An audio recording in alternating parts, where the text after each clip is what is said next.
সাইয়েদনা আদম বললেন, এরা কারা? আল্লাহ বললেন, তোমার বংশধর। সাইয়েদনা আদম বললেন, আল্লাহ ওই যে একটা রূহ দেখা যায়, এটার নাম কি?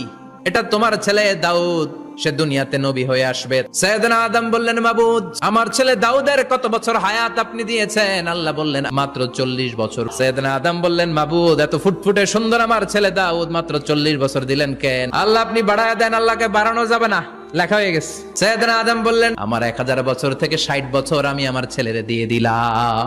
আর আদম আলাইহিস সালাম পেয়েছিলেন 1000 বছর, 60 কমে গেলে রইল কত? 940 বছর পৃথিবীতে থাকার পরে মালাকুল মাউত চলে এসেছে, এসে বলল, জিইতু আন আকবাদা রূহাক, রূহ কবজ করতে আসছি। আদম আলাইহিস সালাম বললেন, রূহ কবজ করতে আসছো মানে? আমি বাঁচবো 1000 বছর। মালাকুল মাউত বললেন, না না, ওই যে আগের কথা স্মরণ করেন, আপনি 60 বছর দিয়া দিয়েছিলেন। কয়, না, আমি দেই নাই।